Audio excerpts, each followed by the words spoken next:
నమస్తే BBC on TV news కు స్వాగతం. ముందుగా ఈనాటి ముఖ్యాంశాలు. కుప్పంలో రెండో రోజు కొనసాగుతున్న ముఖ్యమంత్రి పర్యటన. పలు అభివృద్ధి కార్యక్రమాలను ప్రారంభించిన సీఎం చంద్రబాబు.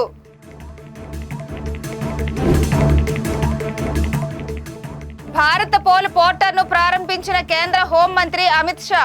అంతర్జాతీయ స్థాయి కేసుల పరిష్కారానికి దోహదపడుతుందని వెల్లడి. ప్రధాని పర్యటన ఏర్పాట్లను పరిశీలించిన హోంమంత్రి అనిత. అనకాపల్లి జిల్లాలో కొత్త ప్రాజెక్టులపై ప్రధానికి కృతజ్ఞతలు. హెచ్ఎంపీవీ పట్ల ఆందోళన అవసరం లేదన్న డాక్టర్ జీవనరాణి. కోవిడ్ తరహా జాగ్రత్తలు పాటించాలని విజయనగరం డిఎంహెచ్ఓ సూచన.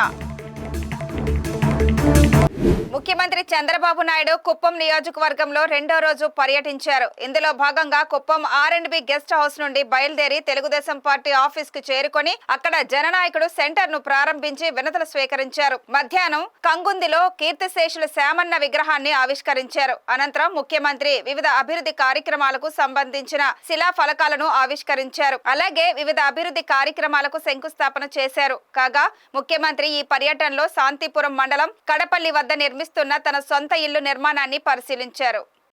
సెంట్రల్ బ్యూరో ఆఫ్ ఇన్వెస్టిగేషన్ రూపొందించిన భారత పోల్ పోర్టల్ను కేంద్ర హోంమంత్రి అమిత్ షా న్యూఢిల్లీలో ప్రారంభించారు. ఈ కార్యక్రమంలో 35 మంది సిబిఐ అధికారులకు అమిత్ షా పోలీసు పథకాలను అందజేశారు.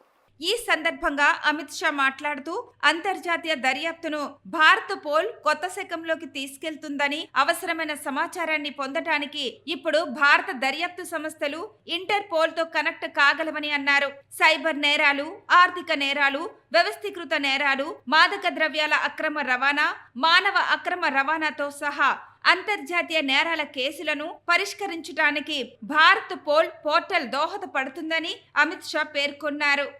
इंटरपोल चैनल के माध्यम से विदेशों में जांच के लिए अंतर्राष्ट्रीय सहायता देना और लेना ये दोनों बहुत सरल हो जाएगा.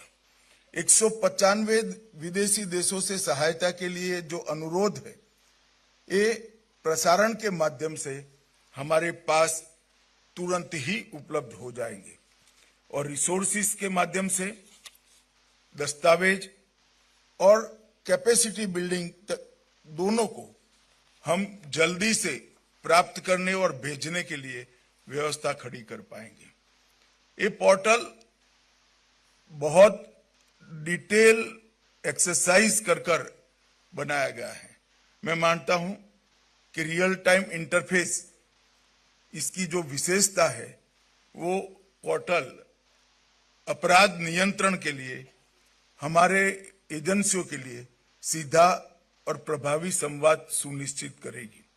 अंतर्राष्ट्रीय सहयोग इसके माध्यम से पोर्टल वैश्विक नेटवर्क के साथ रियल टाइम डाटा शेयरिंग और रेड कॉर्नर नोटिस अलग अलग नोटिस को जारी करने के लिए अंतर्राष्ट्रीय अनुरोधों को और हमारे अनुरोधों को भी बहुत तेजी से वहां पर हम पहुंचा पाएंगे. అనకాపల్లి జిల్లాలో 1,00,000 కోట్లకు పైబడిన ప్రాజెక్టులకు శ్రీకారం చుట్టబోతున్న ప్రధాని మోడీకి హోంమంత్రి వంగలపూడి అనిత ముందస్తుగా కృతజ్ఞతలు తెలిపారు. ఆంధ్ర విశ్వవిద్యాలయం ఇంజనీరింగ్ కాలేజ్ మైదానంలో జరుగుతున్న ప్రధాని పర్యటన సభ ఏర్పాట్లను ఆమె పరిశీలించారు. ఈ సందర్భంగా హోంమంత్రి మీడియాతో మాట్లాడుతూ ఏపీలో కూటమి ప్రభుత్వం అధికారంలోకి వచ్చాక కొత్త సంవత్సరంలో జరుగుతున్న మొట్టమొదటి అతిపెద్ద సభ ఇదే కావటం గర్వకారణమన్నారు. భారీ ప్రాజెక్టులను ఈ ప్రాంతానికి కేటాయించిన తరుణంలో ఈ సభను ప్రజలు సాదరంగా ఆహ్వానిస్తున్నారని చెప్పారు. తాను ప్రాతినిధ్యం వహిస్తున్న అనకాపల్లిలో బల్క్ డ్రగ్ పార్కు ఏర్పాటుకు ప్రధాని మోడీ శంకుస్థాపన చేయడం తనకెంతో ఆనందంగా ఉందని హోంమంత్రి అన్నారు. చూస్తున్నారు, గౌరవ ప్రధానమంత్రి గారి రాక గురించి విశాఖపట్నం ఎదురు చూస్తుంది. విశాఖపట్నమే కాదండి, ఈరోజు ఆంధ్రప్రదేశ్ రాష్ట్రం అంతా కూడా ఒక కృతజ్ఞతా భావంతో మోడీ గారి రాక గురించి విశాఖపట్నంలో అందరం కూడా వేచి చూసే పరిస్థితి ఈరోజు కనిపిస్తూ ఉంది. దానికి సంబంధించి అన్ని రకాల ఏర్పాట్లు కూడా జరుగుతున్నాయి. ఎక్కడ కూడా ప్రజలకు ఇబ్బంది లేకుండా, సెక్యూరిటీ ఇబ్బంది లేకుండా వచ్చిన ప్రజలందరూ కూడా ప్రత్యేకంగా మోడీ గారికి కృతజ్ఞతలు చెప్పే విధంగా, మోడీ గారిని చూసే విధంగా ఏర్పాట్లన్నీ కూడా శరవేగంగా సాగుతున్నాయి. అదృష్టం ఏంటంటే మేము గవర్నమెంట్లోకి వచ్చిన 6 నెలల్లోనే కాలంలోనే ఈరోజు కొన్ని చెప్పాలంటే కొన్ని వేల కోట్ల పెట్టుబడికి సంబంధించి శంకుస్థాపన చేయడానికి గౌరవ మోడీ గారు రావడం నిజంగా ఒక అదృష్టంగా భావించారు. ఎందుకంటే ఎన్డీఏ కుటుంబానికి ఆయన మాకు పెద్ద అటువంటి పెద్ద ఈరోజు ఎలక్షన్ అయిన తర్వాత ఎన్డీఏ గవర్నమెంట్ ఫామ్ చేసిన తర్వాత ఆంధ్రప్రదేశ్ రాష్ట్రానికి మొట్టమొదటిసారిగా రావటం, దట్టు విశాఖపట్నానికి రావటం ఒక అదృష్టంగా భావించాలి. ఇంకొక విషయం ఏంటంటే అందులోని నక్కపల్లికి సంబంధించిన బల్క్ డ్రగ్ పార్క్కి సంబంధించిన శంకుస్థాపన కూడా ఉంది. దానికి నేను ప్రత్యేకంగా గౌరవ ప్రధానమంత్రి గారికి నేను ధన్యవాదాలు తెలియజేసుకుంటున్నా. ఈ కార్యక్రమానికి వచ్చిన ప్రతి ఒక్కరు కూడా ప్రధానమంత్రి గారిని, అదేవిధంగా చంద్రబాబు నాయుడు గారిని, పవన్ కళ్యాణ్ గారిని కూడా ఇక్కడికి వచ్చి ఆశీర్వదించి వెళ్ళాలి. అదేవిధంగా ఈ కార్యక్రమం అంతా కూడా ఎక్కడ కూడా ఎటువంటి ఇబ్బందులు కలగకుండా విజయవంతం చేయాల్సిందిగా ప్రజలందరినీ కూడా కోరుకుంటున్నాను. ఒకటి మా జిల్లాకి సంబంధించి సుమారుగా 1,00,000 కోట్ల పైన ఈరోజు పెట్టుబడులు వచ్చే పరిస్థితి. అదృష్టం ఏంటంటే ఏదో అంటారు దురదృష్టంలో అదృష్టం అంటారు కదా, 2019 నుంచి 2024 వరకు కూడా ఏపీఐసి తీసుకున్న ల్యాండ్ అక్కడ అవైలబిలిటీ ఉన్నా కూడా ఒక కంపెనీ కూడా వచ్చిన పరిస్థితి కనిపించలేదు.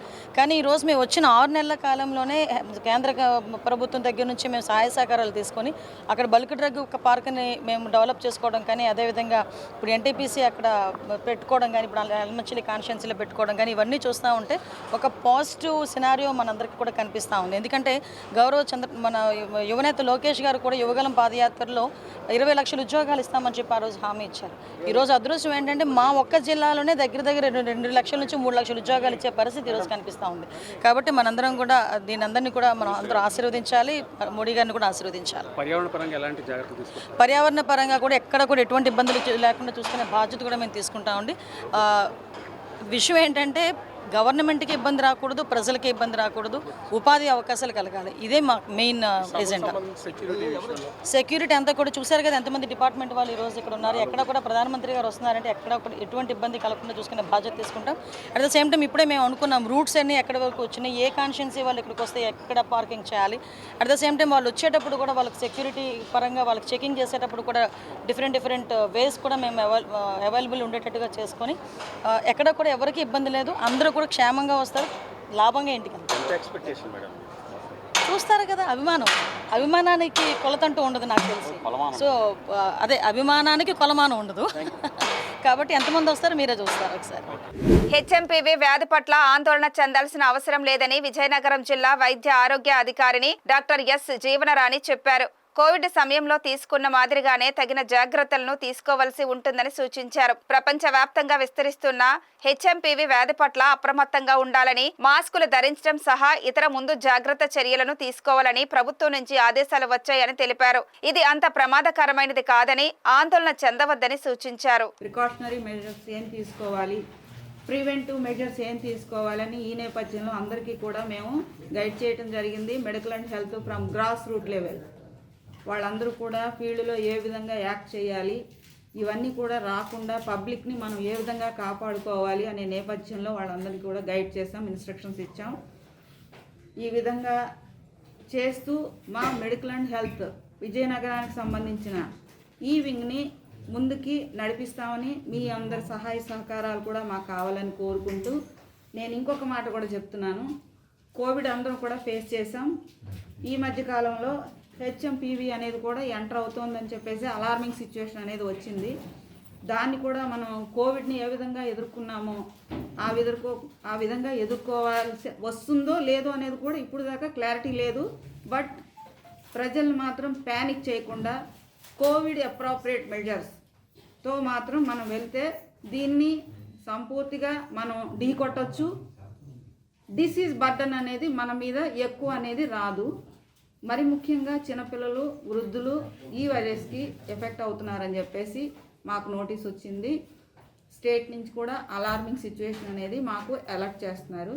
దయించి ఈ నేపథ్యంలో కూడా మీడియా సోదరులందరూ కూడా మాకు సహాయ సహకారాలు అందిస్తారని, మా వంతు కృషి చేయడానికి హెల్ప్ చేస్తారని కోరుకుంటూ thank you very much. Gajuwaka TDP కార్యాలయంలో కూటమి కార్యకర్తలు, నాయకులు విస్తృత స్థాయి సమావేశం నిర్వహించారు. భారత ప్రధాని నరేంద్ర మోడీ బహిరంగ సభను విజయవంతం చేయాలని జగ్గంపేట ఎమ్మెల్యే జ్యోతుల నెహ్రూ ఈ సందర్భంగా పిలుపునిచ్చారు. ఆంధ్రప్రదేశ్ రాష్ట్రం విశాఖపట్నం జిల్లా చరిత్ర పుటల్లో నిలిచిపోవడానికి రేపు జరిగే ప్రధాని బహిరంగ సభ వేదిక కానుందని ఆయన వ్యాఖ్యానించారు. రాష్ట్ర టీడీపీ అధ్యక్షులు ఎమ్మెల్యే పల్లా శ్రీనివాస్ మాట్లాడుతూ విశాఖపట్నం స్టీల్ ప్లాంట్ కి ఈ రోజుకు 3,000 కోట్లకు పైగా ఆర్థిక సహాయం చేసిన ఘనత ఎన్డీఏ ప్రభుత్వం నరేంద్ర మోడీదే అని అన్నారు. ఆంధ్ర యూనివర్సిటీలో జరిగే సభకి కూటమి కార్యకర్తలు, నాయకులు భారీ సంఖ్యలో పాల్గొని సభను విజయవంతం చేయాలని విజ్ఞప్తి చేశారు. ఈ రోజు ఈ రాష్ట్ర యొక్క ఆర్థిక పరిస్థితి చాలా దారుణమైనటువంటి స్థితిలో ఉంది. గత ప్రభుత్వం ఆర్థిక దోపిడీతో పాటు ఎక్కడ సంపద సృష్టించినటువంటి పరిస్థితి ఉంది కనుక మళ్ళీ దీనికి కేంద్ర సహాయం కావాల్సినటువంటి అవసరం ఉంది రాష్ట్రానికి. అలాగే మన భవిష్యత్తును దృష్టిలో పెట్టుకొని మన రాష్ట్రం అభివృద్ధి చెందాల్సిన అవసరం ఉంది కనుక పెద్దల పాత్రలో ఉన్నటువంటి కేంద్రం యొక్క సహకారం అందిపుచ్చుకోవడానికి కోసం మనం ఈ సభను మనం విజయవంతం చేయాల్సిన అవసరం ఉందని చెప్పి సందర్భంగా తెలియజేస్తున్నాం. అలాగే ముఖ్యంగా కొంతమంది ఈ ప్రాంతంలో ఏదో హడావుడి చేసి కొంచెం ఇబ్బంది పెట్టేటటువంటి పరిస్థితులు ఉన్నాయి. కానీ మేము అందరినీ కోరుతున్నాం, గతంలో ఎన్డీఏ ప్రభుత్వమే స్టీల్ ప్లాంట్ పరిరక్షించింది. ఇప్పుడు కూడా 1,650 కోట్లు తీసుకొచ్చి పరిరక్షించడం జరిగింది. ఇంకా దానికి కావాల్సినటువంటి ఆర్థిక నిధులు మనం అందిపుచ్చుకోవడానికి ఇప్పటికే మనకి కేంద్ర మంత్రి గారు అనౌన్స్ చేశారు. అవి ఇంకా తీసుకోవాల్సినటువంటి అవసరం ఉంది. కనుకనే ఇలాంటి ఇబ్బంది కలిగించేటువంటి పరిస్థితులు దయచేసి ఎవరు కల్పించదని చెప్పేసి మీ ద్వారా నేను అందరినీ కోరుతున్నాను. ఎందుకంటే ఒకవేళ ప్లాంట్ మూసేయాలి అనుకుంటే ఈ పాటికే మూసేస్తుండేవారు. గత ప్రభుత్వం అదే పని చేసింది. మూసేలో కాలుష్యంతో ఏ రోజు కూడా పైసా కూడా తేలే. ఎన్డీఏ ప్రభుత్వం అధికారంకి వచ్చిన వెంటనే 1,640 కోట్లు తీసుకొచ్చి మన ఫుల్ ప్రొడక్షన్ వెళ్తున్నాం. ఇంకా ఆర్థిక సాయం కావాల్సినటువంటి అవసరం ఉంది. రాష్ట్ర ప్రభుత్వం ఇప్పటికే అందిస్తుంది. దాన్ని కట్టాల్సిన మైన్స్ రూపంలో ఇవ్వడం జరిగింది. అది శాండ్ మైన్ కావచ్చు, మ్యాంగనీస్ మైన్ కావచ్చు, లేకపోతే పవర్ ఇంకా వాళ్ళు కొంత వెసులుబాటు కల్పించడం జరిగింది. సో రాష్ట్ర కేంద్ర ప్రభుత్వాలు సహకారం అందిస్తుంది కనుక మనం మోడీ గారు వచ్చినటువంటి సమయంలో మనం ప్రసన్నం చేసుకోవాల్సిన అవసరం ఉంది. రేపు విజయవంతం చేయాల్సిన అవసరం ఉందని చెప్పి సందర్భంగా తెలియజేస్తాను. ఎందుకంటే ఆంధ్రప్రదేశ్లోనే ఎక్కువ అత్యధికమైనటువంటి మెజారిటీతో నెగ్గినటువంటి గాజువాక నియోజకవర్గం, జనబలం ఉన్నటువంటి నియోజకవర్గం ఇది. ఖచ్చితంగా 50,000 కూడా తీసుకొచ్చి ఇక్కడ జనాన్ని రేపు సమీకరించేటటువంటి పరిస్థితి ఉంటుంది. దానికోసమే ఈరోజు ఈ కార్యక్రమాన్ని పెట్టడం జరిగింది ప్రధానంగానే. అయితే మోడీ గారు కానీ ముగ్గురు వస్తున్నటువంటి సందర్భంలో ఆంధ్రప్రదేశ్కి మాత్రం ఇందాక నేనున్నట్టుగా ఖచ్చితంగా మంచి జరుగుతుందని ఆశిద్దాం. మనం ఏదైతే అనుకుంటున్నామో అది కూడా రేపటితోటి పురుషపడుతుందని కూడా అనుకుంటున్నాం. ప్రధానమంత్రి నరేంద్ర మోడీ విశాఖలో పాల్గొనబోయే సభకు ఏర్పాట్లు 80% పూర్తయినట్లు రాష్ట్ర వ్యవసాయ శాఖ మంత్రి అచ్చెన్నాయుడు తెలిపారు. సభకు 2 లక్షల మంది, రోడ్డు షోకు 1,00,000 మంది వరకు హాజరవుతున్నట్లు ఆయన అంచనా వేశారు. కూటమి ప్రభుత్వం ఆధ్వర్యంలో జరిగే ఈ సభ రాష్ట్ర భవిష్యత్తుకు ఒక దిక్సూచి లాంటిదని అభివర్ణించారు. ఆంధ్ర విశ్వవిద్యాలయం ఇంజనీరింగ్ కాలేజీ మైదానంలో జరిగే సభ నిర్వహణ ఏర్పాట్లను ఆయన పరిశీలించారు. రేపు సాయంత్రం 4 గంటలకి భారత ప్రధానమంత్రి గారు విశాఖపట్నం వస్తున్నారు. ఇది ఒక చారిత్రాత్మకమైనటువంటి ఘట్టం. ఎన్నోసార్లు ఈ రాష్ట్రానికి, ఈ ప్రాంతానికి ప్రధానమంత్రి గారు వచ్చినా రేపు ఒక ప్రత్యేకత సంతరించుకుంది. దానికి కారణం మొన్న జరిగినటువంటి ఎన్నికల్లో అత్యంత విశ్వాసంతో ఎన్డీఏ పార్టీకి హ్యూజ్ మెజారిటీ ఇచ్చారు. దీంతో పాటుగా గత 5 సంవత్సరాలు పరిపాలించినటువంటి పాలకులు ఈ రాష్ట్రాన్ని అస్తవ్యస్తం చేశారు, చిన్నాభిన్నం చేశారు, ఆర్థికంగా కోలుకోలేనటువంటి పరిస్థితికి తీసుకొచ్చారు. మేము అధికారం చేపట్టేసరికి ఆంధ్రప్రదేశ్ ప్రభుత్వం వెంటిలేటర్ మీద ఉంది. వెంటిలేటర్ అంటే మీ అందరికీ తెలుసు. ఈరోజు భారత ప్రధానమంత్రి గారు, ఎన్డీఏ ప్రభుత్వం సహాయ సహకారాలు అందించడం వల్ల, అందులో సమర్థవంతమైనటువంటి చంద్రబాబు నాయకత్వంలో పాలన సాగటం వల్ల వెంటిలేటర్ నుంచి ఆక్సిజన్ పీల్చుకునే స్థాయికి వచ్చాం. ఇటువంటి సమయంలో ప్రధానమంత్రి గారికి దేశంలో అనేక రాష్ట్రాలు ఉన్నప్పటికీ కూడా ఆంధ్ర రాష్ట్రం ఒక అచంచలమైన విశ్వాసంతో ఒక తీర్పు ఇచ్చింది. తీర్పును గౌరవించాలనే ఉద్దేశంతో ప్రత్యేకమైనటువంటి నిధులు, ప్రాజెక్టులు ఈ ప్రాంతానికి కేటాయించారు. అందులో ఉత్తరాంధ్రకి చిరకాలమైనటువంటి కోరిక రైల్వే జోన్, దానికి మనం రేపు బీజం వేయబోతున్నాం.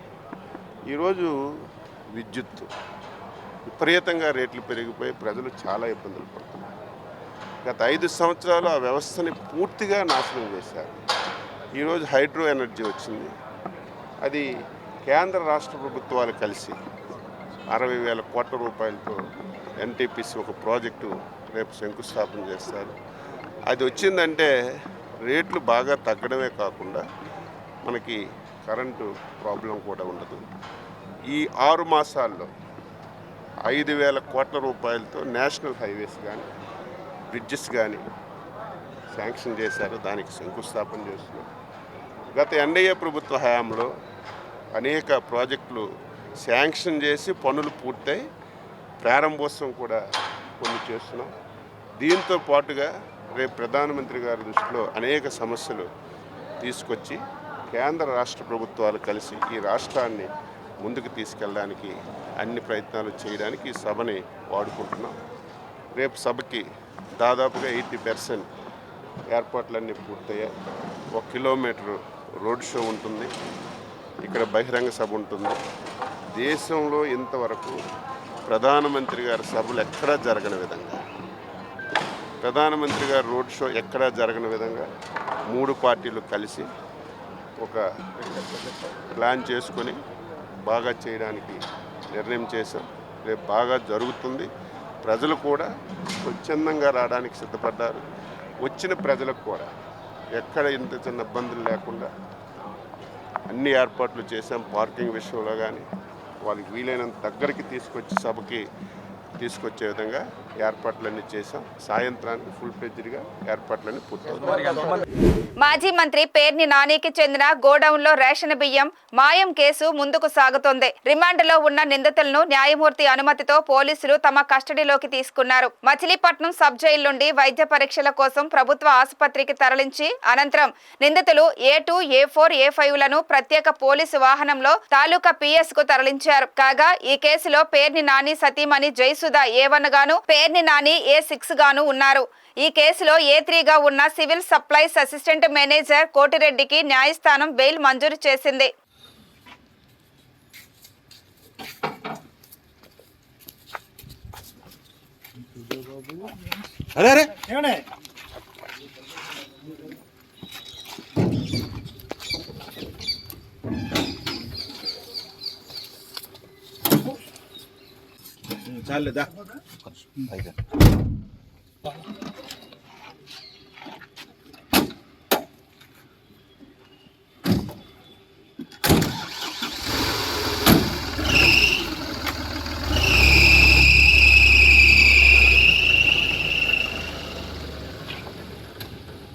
విజయవాడ నుండి హైదరాబాద్ వెళ్లే హైవే మీద ఎన్టీఆర్ జిల్లా గౌరవరం వద్ద గంజాయి తరలిస్తున్నారన్న అనుమానంతో పోలీసులు ఓ కారును ఆపి తనిఖీలు నిర్వహించారు. పోలీసులను చూసిన డ్రైవర్ గౌరవరం గ్రామంలోకి కారు తిప్పి తప్పించుకోబోయాడు. పోలీసులు వెంటనే అప్రమత్తమై కారును చేస్ చేశారు. దీంతో డ్రైవర్ కారుని అక్కడే వదిలివేసి తప్పించుకున్నాడు. విశ్వసనీయ సమాచారం అందుకున్న నందిగామ ఏసీపీ తిలక్ ఆధ్వర్యంలో వాహన తనిఖీలు చేపట్టగా ఈ ఘటన చోటు చేసుకుంది. పోలీసులు దర్యాప్తు ప్రారంభించారు.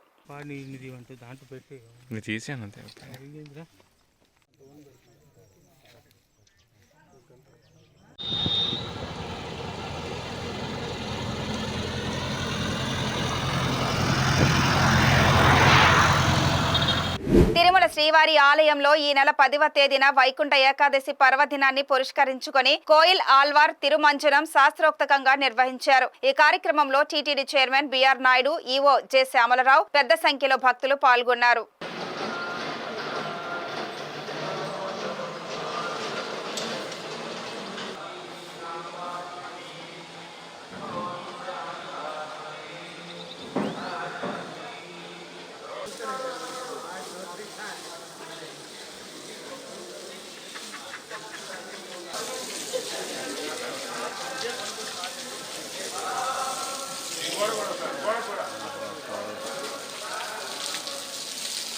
ఈ సందర్భంగా ఆలయం వెలుపల టీటీడీ చైర్మన్ బిఆర్ నాయుడు, ఈవో జె శ్యామలరావు మీడియాతో మాట్లాడుతూ సాధారణంగా ఉగాది, ఆదివార ఆస్థానం, బ్రహ్మోత్సవాలు, వైకుంఠ ఏకాదశి మొదలైన పర్వదినాల ముందు వచ్చే మంగళవారం కోయిల్ ఆల్వార్ తిరుమంజనం నిర్వహించడం ఆనవాయితీగా వస్తుందని అన్నారు. ఈ సందర్భంగా ఆనంద నిలయం మొదలుకొని బంగారు వాకలి వరకు శ్రీవారి ఆలయం లోపల ఉపదేవాలయాలు, ఆలయ ప్రాంగణం, పోటు, గోడలు, పైకప్పు, పూజా సామగ్రి తదితర వస్తువులను పవిత్రమైన పరిమళ జలాన్ని ప్రోక్షణ చేసి నీటితో శుభ్రం చేస్తారని చెప్పారు. తిరుమంజనం సేవ అనంతరం భక్తులకు దర్శనం కల్పించారు. నమో వెంకటేశాయ. ఈరోజు ఉదయం 6:45 ఆలయ శుద్ధి కార్యక్రమం మొదలుపెట్టాం. ఇందులో బోర్డు సభ్యులు, అధికారులు అందరూ పాల్గొన్నారు. ఇది గత కొన్నేళ్ళుగా వస్తున్నటువంటి ఆనవాయితీ. ఆ సందర్భంగా మన వాళ్ళందరూ కూడా పార్టిసిపేట్ చేశారు. వాళ్ళందరికీ కూడా ధన్యవాదాలు. ఓం నమో వెంకటేశాయ. వైకుంఠ ఏకాదశి సందర్భంగా ప్రతి సంవత్సరం నిర్వహించేటట్లు ఈసారి కూడా స్నపన తిరుమంజనం నిర్వహించడం జరిగింది. స్నపన తిరుమంజనం అంటే మరి ఆలయ శుద్ధి కార్యక్రమం. సంవత్సరంలో 4 సార్లు ఈ కార్యక్రమం చేస్తాము. ఈ కార్యక్రమంలో ఆలయం ప్రాంగణం అంతా గోడలు, పైకప్పు, ఆలయంలో ఉన్న దేవతామూర్తులు, పూజా సామాగ్రి అంతా కూడా నీళ్లతో శుద్ధి చేసి దాని తర్వాత పరిమళ ద్రవ్యాలతో ప్రోక్షణ చేయడం జరుగుతుంది. ఈ కార్యక్రమం అయిన తర్వాత మూలమూర్తికి ప్రత్యేక పూజలు ఆగమోక్తంగా నిర్వహించడం జరుగుతుంది. ఈ కార్యక్రమము ప్రతి సంవత్సరం కూడా వైకుంఠ ఏకాదశి సందర్భంగా ఒకసారి చేయడం జరుగుతుంది. కపిలేశ్వరపురం ఎంపీపీ కార్యాలయంలో అధ్యక్షురాలు మేడిశెట్టి సత్యవేణి దుర్గారావు అధ్యక్షతన సర్వసభ్య సమావేశం వాడివేడిగా జరిగింది. ఈ సమావేశానికి ఎక్స్ అఫీషియో సభ్యులుగా ఎమ్మెల్సీ తోట త్రిమూర్తులు పాల్గొని సభ్యుల ప్రశ్నలకు అధికారులు ఇచ్చిన సమాధానాలపై అసంతృప్తి వ్యక్తం చేశారు. కొందరు పంచాయతీ కార్యదర్శులు ఎంపీపీ సమావేశానికి గైర్హాజరు కావడంపై ఎమ్మెల్సీ ఎంపీడీఓ రత్నకుమార్ని ప్రశ్నించారు. అనుమతి లేకుండా గైర్హాజరైన కార్యదర్శులపై చర్యలు తీసుకోవాలని ఆదేశించారు. నాడు నేడు పథకం సెకండ్ ఫేజ్ లో చేపట్టిన పాఠశాలల అభివృద్ధి పనులు అసంపూర్తిగా మిగలడంపై కాలేరు, వల్లూరు సర్పంచులు దాయం కావేరి, దాసి మీనా కుమారులు సంబంధిత ఇంజనీర్ ను ప్రశ్నించారు. నిడసనమెట్ట గ్రామంలో వైసీపీ ప్రభుత్వంలో మంజూరైన విద్యుత్ ట్రాన్స్ఫార్మర్ వేరే చోటికి తరలించాలని జెడ్పీటీసీ సభ్యులు అబ్బు ఆరోపించారు. గతంలో గత ప్రభుత్వం చేయగలిగినటువంటి చేసింది. గత ప్రభుత్వం మీద విశ్వాసం, ఈ చెప్పినటువంటి మాటలు, సూపర్ సిక్స్లు, ఇవన్నీ కూడా మాకేదో ఇంకా మేలు జరుగుతుంది అనేటువంటిది పేదవాడు ఆశపడతాడు కాబట్టి ఇవన్నీ వస్తాయనేటువంటిది చూశారు. వాటిలో చెప్పింది మరి ఆడపిల్ల పుట్టినటువంటి ప్రతి ఇంట్లోని 18 సంవత్సరాలు నిండినటువంటి వాళ్ళందరికీ 15,000 రూపాయలు, 1,500 రూపాయలు ఇస్తారని చెప్పేసి చెప్పడం జరిగింది. 18 సంవత్సరాల నుంచి నిండినటువంటి ప్రతి వాడికి. పూర్వం అయితే మరి ఇంట్లో ఉన్నటువంటి చదువుకునే పిల్లలు ఒకళ్ళకి ఇచ్చేవారు. ఎంతమంది చదువుకుంటే అంతమందికి ఇస్తాం, ఎంతమంది ఆడపిల్లలు ఉంటే అంతమందికి 15 ఇస్తాం, నీకు 15, నీకు 15, నీకు 15 అని చెప్పాను. ఇప్పుడు ఎక్కడికెళ్ళి ఏది 15 అని అడుగుతున్నా. ఒడ్డు పందాల్లో ఆ 4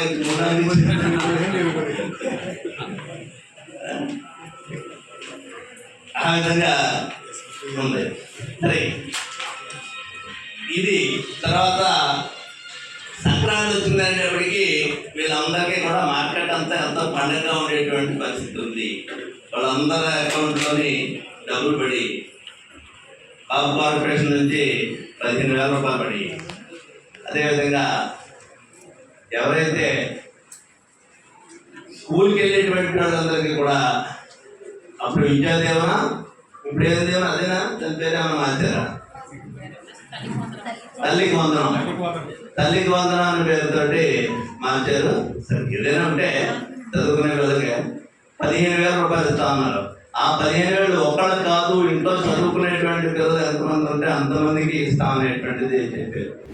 రాష్ట్ర వ్యాప్తంగా జీసీసీ సివిల్ సప్లై హమాలీలు తమ న్యాయమైన హక్కుల కోసం గత వారం రోజులుగా సమ్మె చేస్తున్నారు. భద్రాద్రి కొత్తగూడెం జిల్లా దమ్మపేట మండల కేంద్రంలో సమ్మె చేస్తున్న జీసీసీ హమాలీలకు ఆదివాసీ సంక్షేమ పరిషత్ నాయకులు మద్దతు తెలిపారు. ఈ సందర్భంగా ఆదివాసీ సంక్షేమ పరిషత్ రాష్ట్ర కోశాధికారి కోర్సా వెంకటేష్ ద్వారా మాట్లాడుతూ వేతన ఒప్పందం ప్రకారం 2 సంవత్సరాలకు ఒకసారి రేట్లు పెంచాలని, పిఎఫ్ సౌకర్యం కల్పించాలని, పని భద్రత కల్పించాలని డిమాండ్ చేశారు. అలాగే 2024 నుండి ఏరియర్స్ చెల్లించాలని, హమాలీలందరికీ ఐడి కార్డులు ఇవ్వాలని, 60 ఏళ్లు పైబడిన వారికి పెన్షన్ సౌకర్యం కల్పించాలని కోరారు. జీసీసీ కమిషనర్ హమాలీల సమస్యలపై ప్రభుత్వానికి నివేదిక అందించి న్యాయం చేయాలని వెంకటేష్ ద్వారా కోరారు. కోర్సా వెంకటేష్ ద్వారా నా పేరు. ఆదివాసీ సంక్షేమ పరిషత్ రాష్ట్ర కోశాధికారిగా తెలంగాణ రాష్ట్రంలో పనిచేస్తూ ఉంటా. ఈరోజు రాష్ట్ర వ్యాప్తంగా జీసీసీ కార్మికులు ఏవైతే వాళ్ళ న్యాయమైన కోరికలు తీర్చాలని డిమాండ్ చేస్తున్నారో కనీసం వాళ్ళని పట్టించుకోవడంలో ఈ రాష్ట్ర ప్రభుత్వం విఫలమైపోయింది. కనీసం వీరికి ఉన్నటువంటి సమస్యలు వాళ్ళకి ఈరోజు కనీస వేతనం అమలు చేయకపోగా వాళ్ళకు సంబంధించినటువంటి ఒక రేట్ల విషయంలో 2 సంవత్సరాలకి ఒకసారి చెల్లించాల్సిన బోనస్ను కానీ ఈరోజు ఈ రాష్ట్ర ప్రభుత్వం పట్టించుకోవట్లేదు. ఈరోజు 4 నెలలు అయింది రాష్ట్ర ప్రభుత్వం ఈరోజు ఒక జీవో సర్క్యులర్ విడుదల చేసి, కానీ ఈ రోజుకి అది అమలు చేయకపోవడం విచారకరం. ఈ యొక్క జీసీసీ హమాలీల శ్రమను దోచుకోవడమే. దీన్ని మేము తీవ్రంగా ఖండిస్తూ ఉన్నాం. ఇప్పటికైనా సరే ఈ రాష్ట్ర ప్రభుత్వం ఈ జీసీసీ కార్మికుల సమస్యలపై అధ్యయనం చేసి వీరికి రావాల్సిన ఏవైతే ఉన్నాయో వీళ్ళ యొక్క సమస్యలు పరిష్కరించాలని మేము ఆదివాసీ సంక్షేమ పరిషత్ నుంచి కోరుతూ ఉన్నాం. అలాగే వీరి యొక్క సమస్యలపై రాష్ట్ర వ్యాప్తంగా ఉన్నటువంటి జీసీసీ కమిషనర్ పట్టించుకోవడం శోచనీయం. ఖచ్చితంగా ఈ సమస్యలు పరిష్కరించడంలో ప్రభుత్వం విఫలమైపోయింది. ఈ వెంటనే పరిష్కరించకపోతే ఆదివాసీ సంక్షేమ పరిషత్ రాష్ట్ర కమిటీ నుంచి మేము కూడా ఈ ధర్నాకి పూర్తి స్థాయిలో మద్దతిచ్చి ఉద్యమాన్ని ఉధృతం చేసి సమస్యలు పరిష్కరించే దిశగా మేము పోరాటం చేస్తామనేసి ఈ రాష్ట్ర ప్రభుత్వానికి హెచ్చరికలు జారీ చేస్తా ఉన్నాం. ఎమ్మెల్యే జారి ఆదినారాయణ భద్రాద్రి కొత్తగూడెం జిల్లా అశ్వారావుపేట, దమ్మపేట మండలాల్లో పలు అభివృద్ధి కార్యక్రమాల్లో పాల్గొన్నారు. నియోజకవర్గంలోని 6 గ్రామాల్లో 1,15,00,000 రూపాయలు నిధులతో నిర్మించిన 6 నూతన గ్రామ పంచాయతీ భవనాలను ప్రారంభించారు. సీసీ రోడ్లకు, స్కూల్ కాంపౌండ్ సహా 2 అంగన్వాడీ భవనాల నిర్మాణాలకు భూమి పూజ చేశారు. నియోజకవర్గ అభివృద్ధికి కట్టుబడి ఉన్నానన్న ఎమ్మెల్యే నియోజకవర్గంలో అవసరాలను తన దృష్టికి తీసుకువస్తే వెంటనే పరిష్కరించే ఏర్పాట్లు చేస్తానని హామీ ఇచ్చారు. నియోజకవర్గ కేంద్రాన్ని మున్సిపాలిటీగా చేస్తూ ఉత్తర్వులు వచ్చాయని, దీనివల్ల మరింత అభివృద్ధి చెందే అవకాశం కలుగుతుందని చెప్పారు.